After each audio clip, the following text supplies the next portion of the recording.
الله وبركاته. عاودنا احبابنا، عندنا واحد المشكل، ماشي مشكل، انا راح نقدم لكم فائده.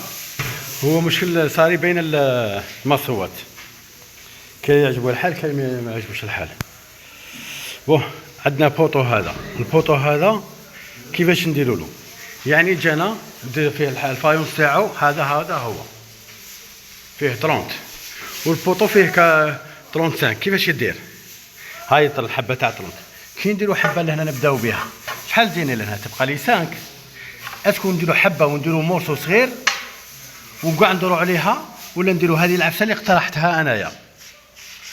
انا قلت له هكذا، يعني كيلو البوطو هكذا نقسموه، الا كان فيه 35 نديروا فيه 17 نقسموا نطراسوا لهنايا، نبداو حبه ونص هكذا وحبه ونص هكذا باش تجي الشاره.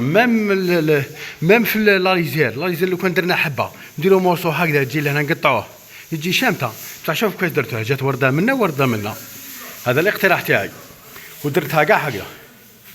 هذا دبرتم عليه وشوفوا ها واش رايك؟ مام هنا ثاني قلت له دير هكذا، هاي جات شوفوا ورده هنايا وورده هنايا شارم، يعني نص نص سوا. هذه هي مام هنا. سعيد هيا تشوف، اروح شوف، اروح هيا تشوف. هذا ماسو، اروح ما صوركش، اروح انت خالفتني في هذا، قلت لي ما لاقتش بيا ندير حبه وبعد ندير مورسو صغير. كيفاش؟ بصح في قضيه حبه، دير حبه ودير مورسو صغير خير هكذا ولا هكذا خير؟ هذه كنا خدمنا هكا. بصح ما تجيش خاطر الدار راحت كاع هكذا حبه تما ديرها كومبلي. صح.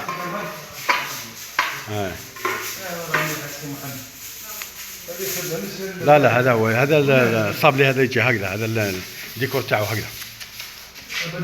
ودائما نكيلو الحيط، سامحنا الحيط نكيلوه ما نخرجوش مورسو صغير هكذا.